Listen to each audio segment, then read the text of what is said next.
pro tip for getting readings at places like a psychic fair.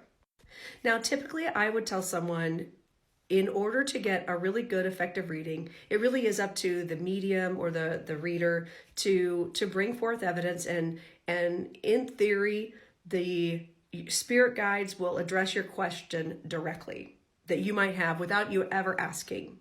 However, as a medium, I'm getting so much information coming in all at once that I'm having to cherry pick what I feel like, okay, we'll go here, let's go here, let's go here. And while all of it may make sense to you, it may not be what you are sitting down for that 10 minutes to zero in on. Maybe that's not what you want. Yeah, maybe your grandparents always come through in a reading. And then once again, they're trying to come through, but it's not that you don't want to hear from your grandparents, but you in that moment wanted to ask about a situation at work.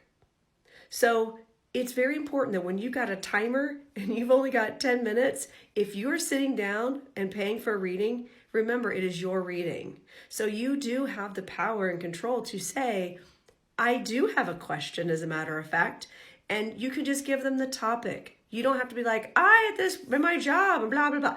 The less talking you do, the better off you are. And also, you're really paying for the person to do all the talking, but don't be afraid to ask for what you're looking for and what you want to get out of the reading. Even when I do full-on readings, I will always ask a client, I'll say, this is your time. What would you like me to address today? Is there anything specific you want to address today so I know kind of where to spend my energy? It is still up to me to provide all of the evidence. So if you say, yes, I'm hoping to connect to a loved one, then I'm not going to pull out the tarot cards and talk about your job. If you want to know about your job, then I'm not going to be trying to necessarily connect to your former neighbor that's trying to come through just to say hi.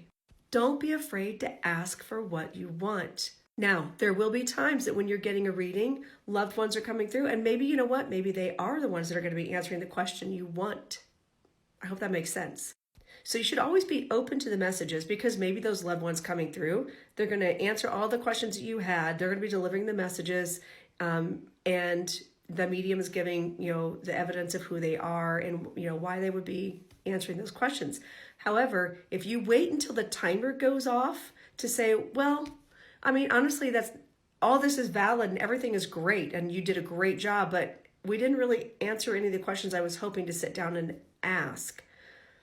You can't wait till the timer goes off, whether that's in a 10-minute public reading or it's, in a full-on face-to-face private reading. So don't be afraid to ask for what you want.